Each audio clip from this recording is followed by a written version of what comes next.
Então, pessoal, bom dia, tudo bem? Hoje a gente vai discutir um pouquinho sobre história do Brasil colônia. Eu peço desculpas por esse silêncio inicial, mas eu estava esperando que alguém entrasse.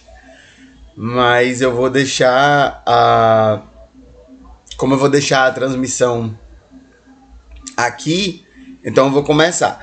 E eu começo pedindo desculpas, primeiro pelos áudios externos, mas aí não é algo que está no meu domínio.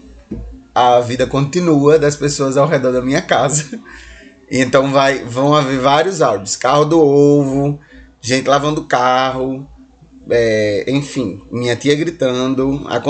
Vai acontecer muito durante o nosso encontro aqui. Primeiro, hoje a gente vai entrar no assunto de Brasil colônia. Quando a gente fala de Brasil colônia, e vem várias coisas na nossa cabeça, vem todo o imaginário na nossa cabeça, mas principalmente hoje a gente fala de uma exploração do território brasileiro pela coroa portuguesa. Então hoje a gente já tem essa noção de que a colonização foi uma relação de exploração por parte da coroa portuguesa. E essa exploração se deu principalmente pela exploração da terra, pela agricultura. E aí é a partir desse imaginário, desse cenário, que eu tiro essa pergunta. Qual a parte que nos cabe desse latifúndio? Qual latifúndio? O Brasil. Mas vamos começar de hoje. Não de hoje, mas do ano passado. Hoje a gente já tem outras notícias que poderiam estar aí. Mas essa aula, eu estava preparando ela há um pouco mais de tempo, e aí eu perdi algumas notícias. Mas por essa daqui. Este governo é de vocês, diz o presidente e a bancada ruralista. Eu e Ramos, presidente da Comissão Especial da Formação da Previdência, devemos lealdade a vocês, que nos colocaram no Planalto. Continuamos juntos, concluiu o presidente. O presidente Jair Bolsonaro reforçou sua lealdade à bancada ruralista. Na manhã de hoje, em café da manhã com deputados da Frente Parlamentar da Agropecuária, Bolsonaro disse que o governo é da bancada. Como deputado, em 100% das vezes votei acompanhando a bancada ruralista. E vocês sabem que votar com a bancada ruralista é quase como um parto de rinoceronte, recebendo críticas da imprensa, de organizações não governamentais e de governos de outros países, afirmou o presidente. Então, nessa fala de Bolsonaro, ele está prestando lealdade a uma bancada que é composta por donos de terra latifundiários no Congresso Nacional. Essa bancada ela é eleita principalmente ela é formada principalmente por deputados do Centro-Oeste e do Norte, mas tem deputados do Brasil todo. E essa bancada é muito grande. E aí perceba um detalhe na fala do Bolsonaro. Ele fala, como deputado, em 100% das vezes votei acompanhando a bancada ruralista. E isso é quase como um parto de rinoceronte. Recebe críticas da imprensa, de ONGs e de governos de outro país. Então ele assume que o interesse em votar junto com a bancada ruralista é em favorecer a própria bancada ruralista. Não necessariamente as pessoas a quem ele deveria estar representando. Afinal, há órgãos de imprensa, organizações não governamentais. Então a sociedade civil, ela nem sempre concorda com a bancada ruralista. A maioria das vezes ela não concorda com a bancada ruralista. Mas a bancada ruralista continua sendo eleita. E a bancada ruralista continua conseguindo votações expressivas. Mais recentemente, a gente viu uma fala saindo do ministro do Meio Ambiente, dizendo que teria que aproveitar o cenário da Covid para passar a boiada. Passar a boiada em relação ao Ministério do Meio Ambiente é passar uma legislação que não favorece a pautas ambientais, que favorece a essa bancada ruralista. É realmente prestar lealdade, como o presidente colocou no início. E aí, o que é que significa essa bancada ruralista? O que é prestar lealdade à bancada ruralista? A bancada ruralista representa no Congresso, em 2019, acho que continua representando, né? Não teve eleição. não teve eleição para o Congresso do ano passado para cá. Representa no Congresso 44% da votação. É quase metade do Congresso composto pela chamada bancada ruralista. Eles são 225 votos.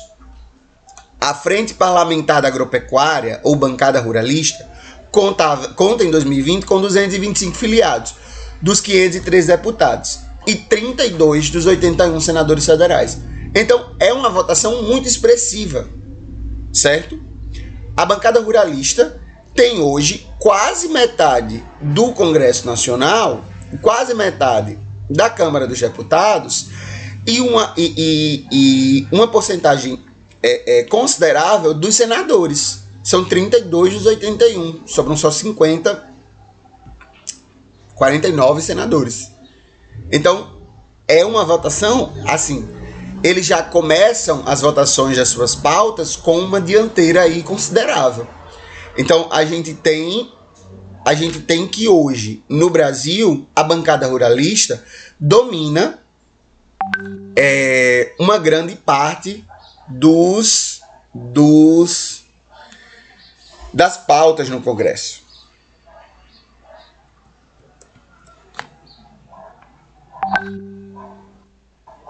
Deixa eu só dar uma fechadinha aqui.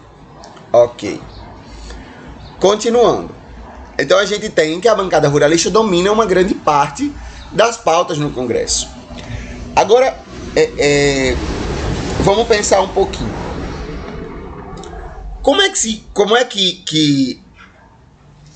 O que é que significa dizer isso? Significa dizer que hoje o poder político, certo, no Brasil, ele está ligado à propriedade de terra. Significa dizer que proprietários de terra, quem tem grande parte quem possui grande parte do território nacional, é quem manda na política nacional. Esse cenário, ele não é de hoje. Mas vamos ver o que é que significa. Vamos para a pergunta real da aula. Como é que historicamente se deu o processo de concentração fundiária no Brasil? E qual o impacto disso nas nossas vidas? Então, vamos lá. A gente está assumindo que há uma concentração de terras. Concentração fundiário, quando você escutar essa palavra, é relacionada à posse de terra, certo? Posse e propriedade de terra. Então a gente está assumindo que há uma concentração fundiária no Brasil. Mas como é que se impacta nas nossas vidas? A gente já tem uma pista que é a bancada ruralista. Os grandes latifundiários, os grandes donos e proprietários de terra no Brasil dominam a política nacional. Então, de alguma forma, eles impactam na nossa vida. Mas, quando a gente fala grandes latifundiários, donos de terra, a gente não tem muita noção do que é que significa, de como é que está a distribuição de terras no Brasil hoje. Vamos ver esses dados. Esses dados são da Oxfam, que é uma entidade de observação do meio ambiente no mundo todo. É um observatório, esqueci o nome literal da entidade, mas é um observatório de pautas do meio ambiente.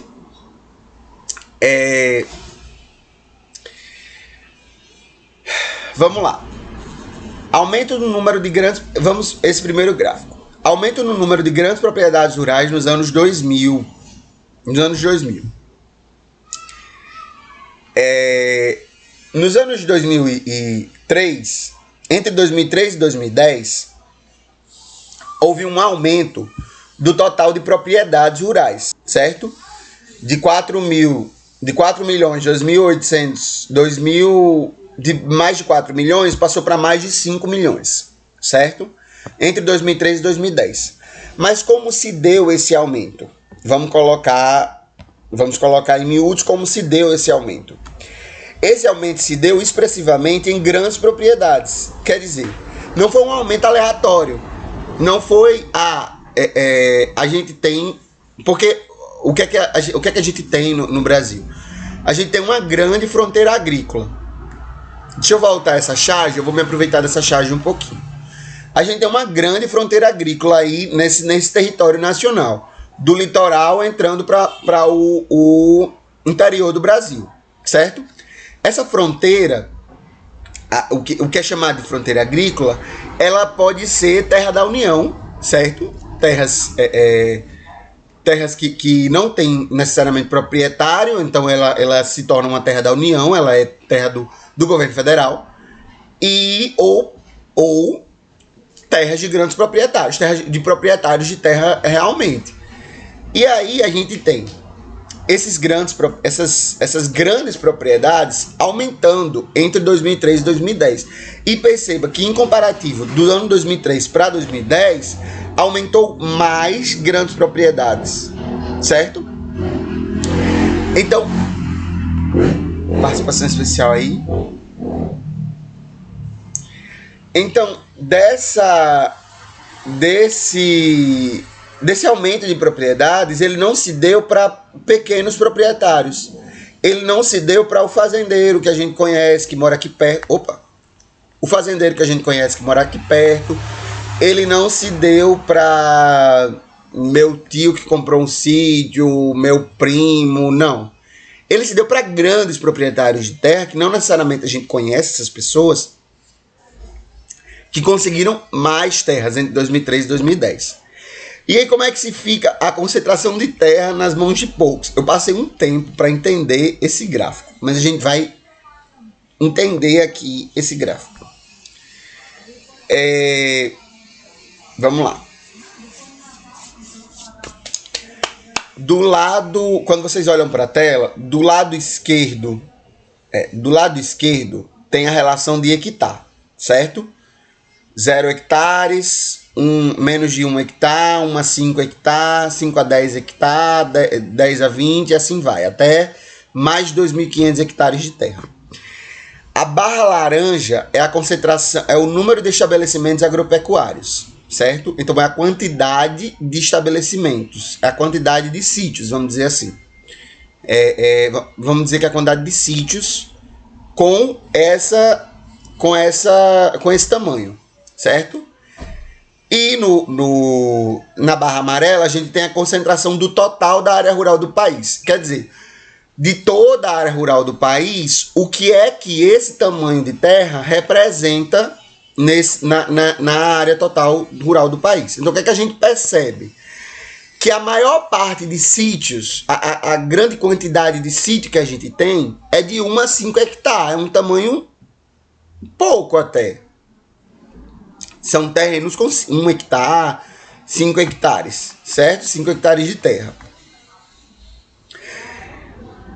Aí a gente tem os terrenos com 2.500 hectares de terra. Esses terrenos representam 30% da área total rural do país. E eles estão na mão de poucas pessoas, porque são poucos sítios. 0,3% dos sítios tem esse tamanho. Mas 0,3% dos sítios com esse tamanho, certo? Representam 30%. Então o que é que a gente tem? Muita terra na mão de poucas pessoas. Significa que tem hectares enormes. A gente tem... Eu vou abrir o celular, galera, só para conferir um dado aqui.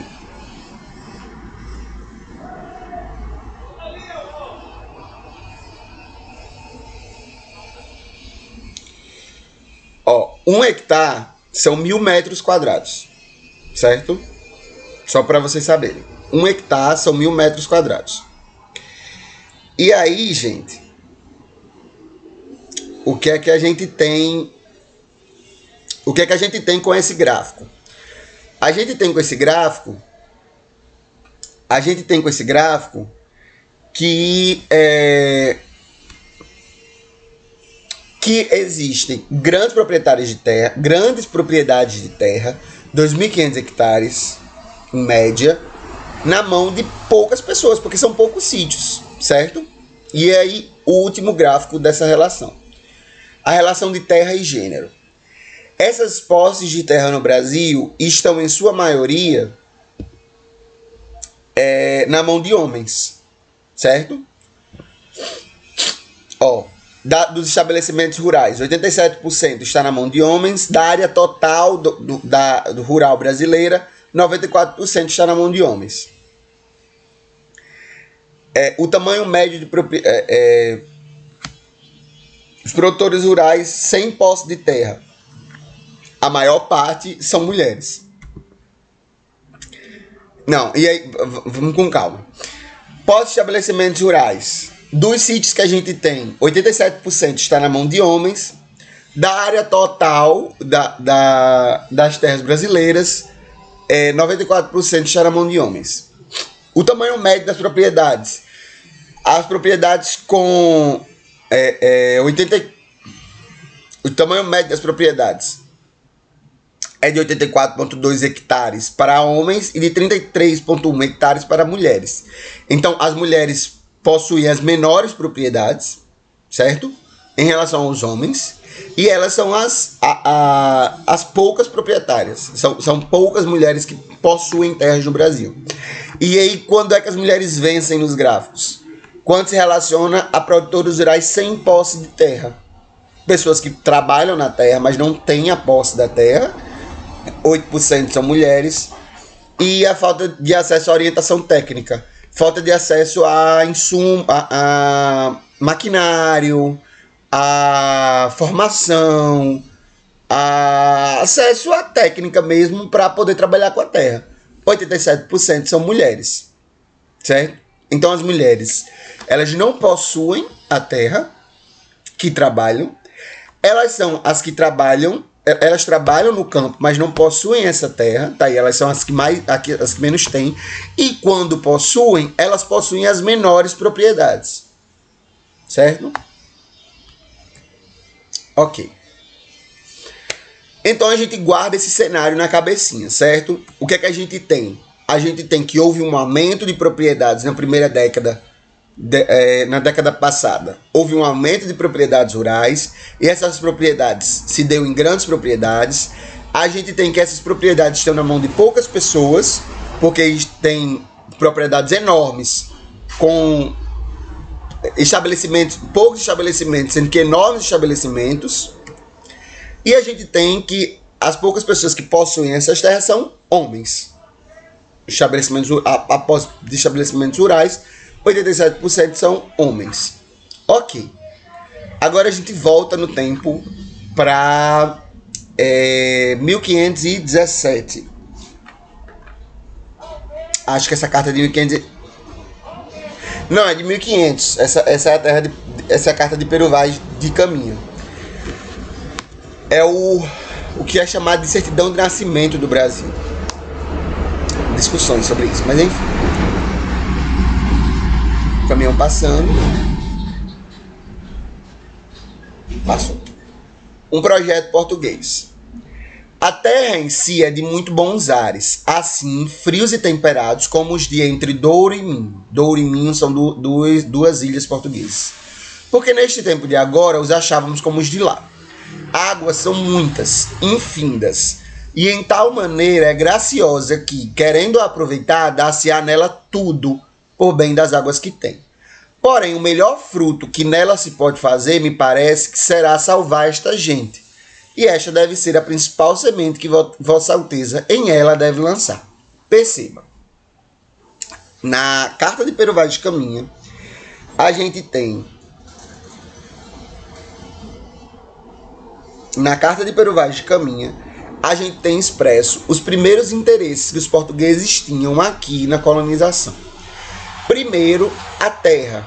Quer dizer, qual é a produtividade dessa terra? O que é que interessa para Pero Vaz de Caminha dizer? Que a terra está com um bom clima, tem um bom clima aqui e tem muita água. Então teria uma boa produção rural, teria uma boa produção agrícola. Dá-se-á nela por tudo. Quer dizer, tudo que se planta, aqui se plantando tudo dá. Trocando em miúdos, é isso que ele diz. Além disso, o melhor fruto que se pode ter dessa terra é a gente. Quer dizer, existia gente aqui antes, certo? As populações indígenas estavam aqui antes. E aí, esse é o melhor bem que a coroa portuguesa poderia tirar dessa terra. A escravização do povo indígena. Então, o projeto de exploração português, a relação que o reino português tinha com o Brasil, de princípio, já foi uma relação de exploração. É uma relação que coloca na equação terra e gente para trabalhar nessa terra, certo? Então o que é que os portugueses queriam aqui? Terra para plantar e gente para poder trabalhar nessa terra. E fiéis, certo? Então é uma exploração de almas. Lembra que o projeto português é para conseguir tanto terra quanto almas para a Igreja Católica, ok? Esse é o projeto português. Então é um projeto que se dá com a cruz e a espada. É uma colonização que acontece tanto com um projeto de evangelização por parte da Igreja Católica, quanto de exploração da terra, né? De domínio da terra. E aí perceba.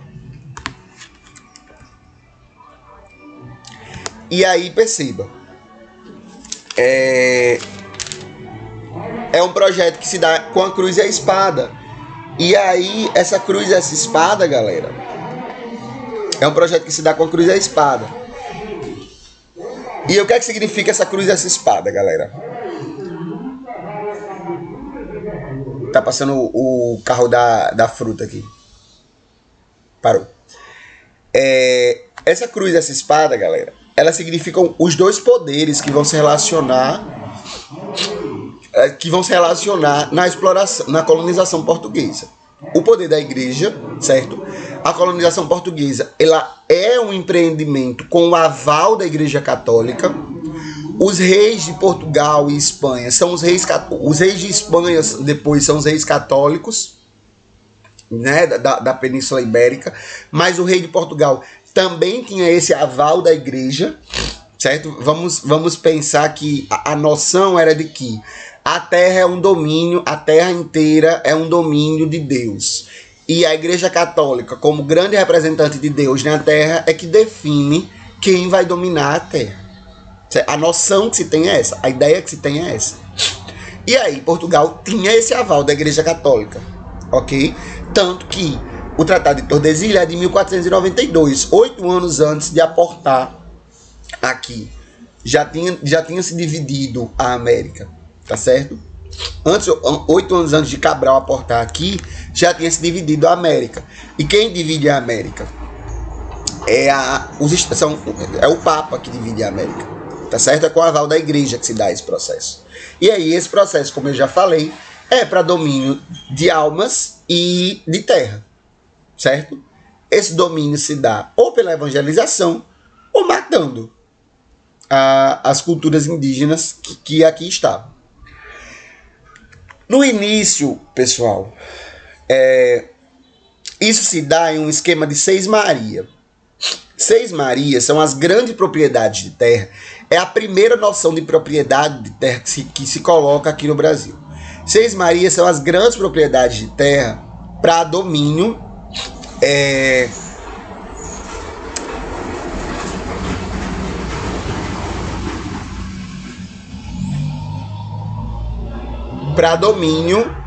por alguns homens fidalgos da pequena nobreza portuguesa. O que está acontecendo na Europa nesse período de colonização? Está acontecendo um boom populacional, certo? E Portugal acaba tem poucos anos de sua unificação. Está estabelecida a coroa portuguesa, e essa coroa ela tem que dividir terra para as pessoas.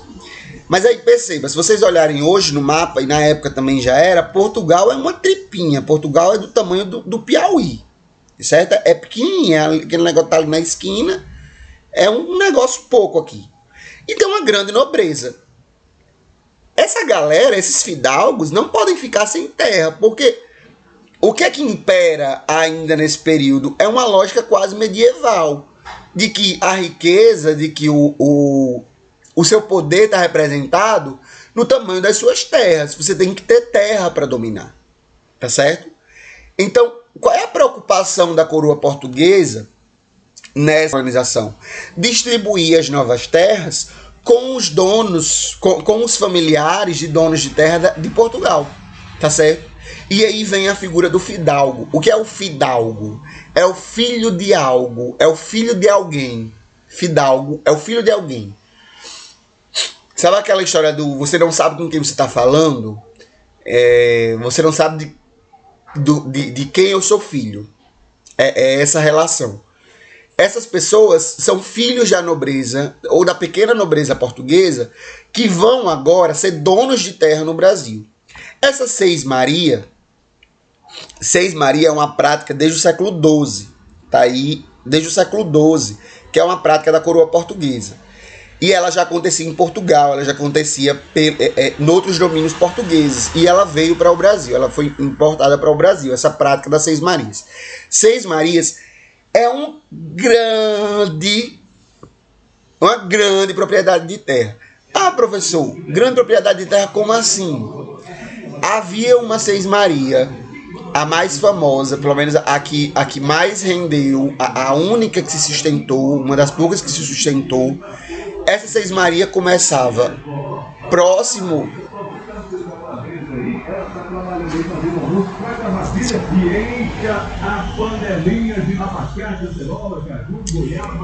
essa Seis Maria ela começava próximo da Baía de Todos os Santos, lá perto de Salvador, certo?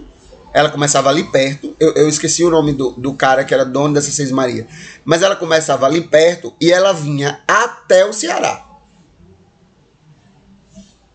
Tem noção? É uma propriedade de terra do tamanho do Nordeste, quase. Certo? Na mão de poucas pessoas. Tá certo? E essas pessoas ficam com a incumbência de explorar aquela terra. Não tem ônus para a coroa. O que a coroa faz? Ó, só, essa terra aqui é minha, mas eu tô dando para você. Certo? Tô dando a terra, o que você tem que fazer? Colocar gente aí e produzir. O que você produzir, você paga uma parte de imposto para mim, afinal a terra é minha, mas de resto é seu. Então a coroa não perde nada com isso. A coroa não vai mover uma palha para dominação. A coroa, o governo real, não vai mover uma palha para dominação portuguesa, nesse primeiro momento. O que é que vai acontecer? São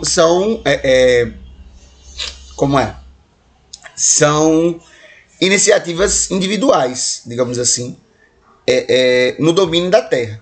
Mas essas iniciativas individuais, galera, não acontecem como na exploração inglesa, por exemplo, ou não vamos ter uma noção de como é? Microempreendedor, não é isso, não. São pessoas que já tinham acesso à terra em Portugal, são grandes proprietários, são pessoas da nobreza portuguesa, são pessoas que vão receber esse apoio da coroa, certo? É um apoio político e econômico também, afinal a coroa está dando terra da coroa. Então é um liberalismo à la brasileira, como sempre. É uma galera que está fazendo as coisas sozinho, sendo que com o apoio do Estado. Por trás o Estado está dando todo o aparato, que é a terra. E aí, galera, não o que a gente encontra dessas Seis Marias? O fracasso completo. As pessoas não conseguem dominar a terra. Porque o que acontece? Em geral, o que acontece? Vem um naviozinho com uma pessoa, um dono de terra e sua família para dominar um estirão de terra, sendo que esse estirão de terra está loteado de indígena, né? E esses indígenas não vão ceder facilmente. Não vão dizer, tá bom, agora a terra é sua, fica de boa aí. Não vão. Eles não querem ser dominados. Eles vão resistir. E a Seis Maria vai cair, certo? Acaba se tornando um custo muito alto para as pessoas, para os seismeiros. E essa ideia vai cair. E aí, qual é a ideia que a coroa portuguesa coloca? A ideia de vice-reinado, de governo geral, na verdade, que é a ideia de que vai haver um representante do rei aqui, um só representante do rei aqui, e esse representante vai dividir a terra, vai dividir com governadores locais, certo? Com as vereanças. São os homens bons, e essa noção de homens bons é muito importante para entender a lógica da colônia. São os homens bons que vão dominar essa política. Quem são os homens bons? Primeiro, eles são homens ricos, brancos, tá? Então são homens que tenham uma certa quantidade de propriedades, certo? Não é qualquer pessoa, não é qualquer homem, é uma pessoa que tem propriedades e que seja branco, que seja português. Essa é a noção de homens bons para a colônia. E a colônia acaba se caracterizando principalmente como um projeto agrícola, tá certo?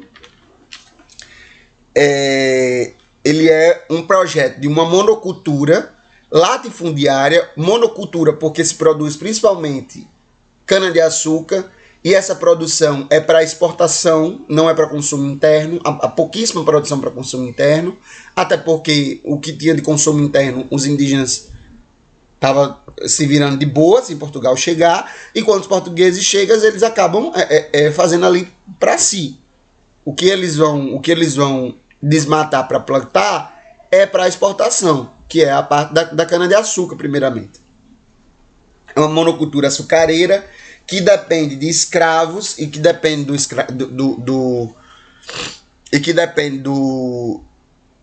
do mercado externo, certo? E que forma uma aristocracia rural. A aristocracia rural é essa que vai ter grandes proprietários de terra, que são os latifúndios. Latifúndios são grandes proprietários de terra, grandes propriedades de terra, e latifundiário é quem é dono dessas propriedades, e essas grandes propriedades de terra vão ser trabalhadas por escravos. E aí a gente tem a noção de propriedade e posse. Provavelmente vocês já viram eu falar sobre isso. Mas o que é que significa? Propriedade deriva de próprio, certo? Pertencer, ligar a algo de forma restritiva e privada. Ter o direito com exclusividade sobre alguma coisa. Posse é o exercício de poder e propriedade. Nem todo mundo que tem a posse da terra tem a propriedade, mas todo proprietário é também possuidor daquela terra, certo? Propriedade é quem pode restringir aquela terra, quem tem um domínio privado daquela terra, tá certo? A posse é quem exerce o poder de propriedade. O que é que acontece na colônia? Existiam muitos posseiros, que são pessoas que moram na terra, certo? Hoje ainda acontece. São pessoas que moram naquela propriedade, que plantam, que subsistem naquela propriedade, mas elas não têm a propriedade da terra. A propriedade é de outra pessoa. A propriedade é de um dono latifundiário, tá certo? E aí essas pessoas...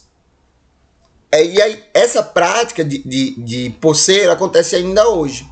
Quando a gente tem, por exemplo, voltando bem muito, grandes propriedades de terra na mão de poucas pessoas. É óbvio que essas poucas pessoas não conseguem produzir, não conseguem produzir toda essa propriedade de terra. Então, o que é que elas fazem? Vão dando posse, certo? A poucas pessoas que trabalham naquela terra, que fazem aquela terra produzir, mas que não têm propriedade. Quer dizer, você trabalha para alguém, certo?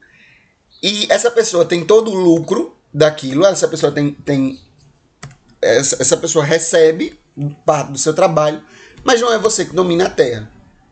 É essa noção de posse-propriedade que vai dominar a relação colonial. Então, todo proprietário é possuidor, mas nem todo possuidor é proprietário.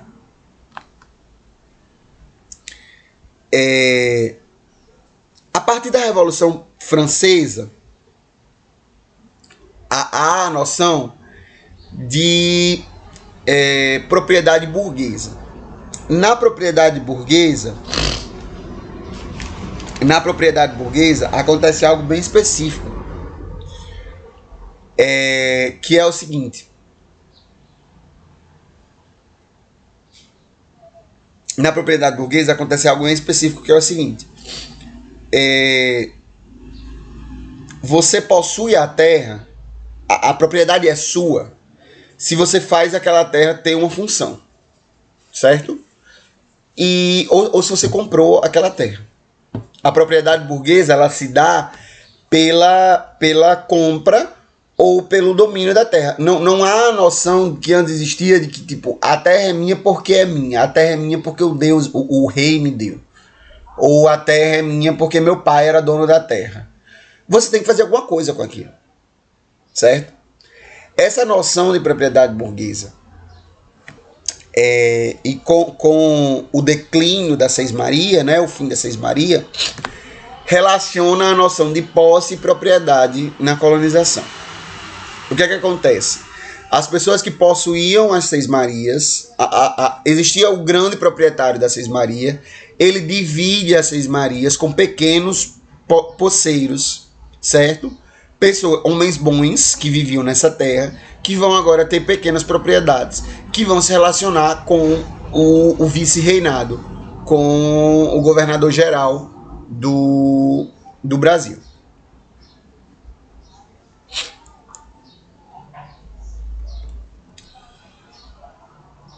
Que vão se relacionar com o governador-geral do Brasil. E aí é essa noção de posse e propriedade que vai dominar a maior parte da colônia. Quando é que isso vai mudar? Em 1850. Já no Império é que essa noção essa primeira divisão de terra vai cair. Porque, vamos passo a passo. O que é que a gente tinha? As Seis-Marias, certo? Que são grandes proprietários de terra. Essas Seis-Marias, elas são divididas entre os poceiros. São alguns poucos proprietários que vão ter essas Seis-Marias. E aí, esses poceiros, eles continuam com esse domínio de terra, certo? E aí acontece a Lei de Terras em 1850. Essa Lei de Terras, ela acaba desenhando o monopólio de terras que a gente tem hoje no Brasil. Porque o que é que acontece? Essa Lei de Terras, ela regula a propriedade rural. A propriedade não vai se dar mais pela posse, certo? Ela não é mais de quem trabalha a terra. Ela é de quem compra a terra. A partir da Lei de Terras de 1850, a propriedade passa a ser de quem compra a terra. Quem é que tem condições de comprar a terra no Brasil? Quem já produziu alguma coisa, quem é comerciante. Então são as mesmas pessoas que já têm um certo capital que vão conseguir comprar terras no Brasil. E aí é que esse monopólio que a gente tem hoje que começa a se desenhar. O que é que a Lei de Terras previne? O fim da escravidão. O fim da escravidão é um problema. A escravidão é um problema que ele vai ele vai se rastejando. E aí o fim da escravidão ela vai acontecendo aos poucos. O primeiro problema que a gente tem, que barra o fim da escravidão, que a gente não, que esses grandes proprietários de escravos tinham para onde esses libertos vão? Quando a gente liberar esses escravos, eles vão para onde? O Brasil tem uma fronteira agrícola enorme. Qual a preocupação desses donos de terra? Se continuar a noção de que quem tem a posse da terra, quem trabalha na terra, tem também a sua propriedade, esses escravos eles vão adentrar sertão adentro, vão começar a plantar lá para dentro e vão pegar propriedade de terra. E aí eles vão ter riqueza. A gente não pode permitir que isso aconteça. A gente tem que estabelecer algum limite para que esses escravos não consigam acesso à terra. Porque o acesso à terra é primordial na noção do Estado brasileiro desde a colônia. No Império também isso acontece. O acesso à propriedade é essencial. Você ter uma casa hoje, no caso, é um direito básico. Na época, você ter um pedaço de terra para plantar qualquer coisa, para fazer produzir qualquer coisa, é o essencial para você ter acesso a algum direito, para você poder falar qualquer coisa. Lembra da noção de homens bons. Quem são os homens bons? Pessoas que têm propriedade de terra. Então, para poder falar qualquer coisa, você tem que ter propriedade de terra. O que é que os donos de escravos, o que é que a coroa, no caso já a coroa brasileira, o Império Brasileiro, e a Câmara entende? Não, calma. Antes de a gente libertar os escravos, a gente vai estabelecer que a propriedade de terra só se dá pela venda. Ah, muito legal, agora todo mundo tem acesso à terra, basta comprar. Não, porque terra não é barato, terra não é um vestido, terra não é uma sandália que você compra no mercado. Terra é algo caro, certo? Então, a lei de terras, o que é que acontece? A lei de terras acaba desenhando o monopólio que a gente tem hoje no Brasil. Então, galera, a gente vai encerrar por aqui com essa pergunta ainda em suspensão. Como historicamente se deu o processo de concentração fundiária no Brasil e qual o impacto disso nas nossas vidas? O que é que a gente tem? A gente tem que hoje a propriedade de terra no Brasil, ela se dá na mão de poucas pessoas. Essas poucas pessoas são homens, certo? E esse cenário, ele tem uma correspondência histórica, tá certo? Desde o início da noção de propriedade, como a gente tem hoje no Brasil, que vem com os portugueses, desde esse início, que quem domina a terra no Brasil são os mesmos homens na mão de muita gente. E aí a gente volta para essa charge. Reforma agrária nas minhas terras nunca. E quem domina essas terras é uma pessoa só com armas. Agora perceba que o limite dessa terra é o Brasil inteiro. O que é que essa charge coloca? O Brasil inteiro está na mão de poucos proprietários. E são esses poucos proprietários que acabam restringindo o direito à terra no Brasil. O direito à propriedade. Isso a gente pode trazer também para o cenário urbano. Quando a gente tem grandes latifundiários urbanos. Pessoas que têm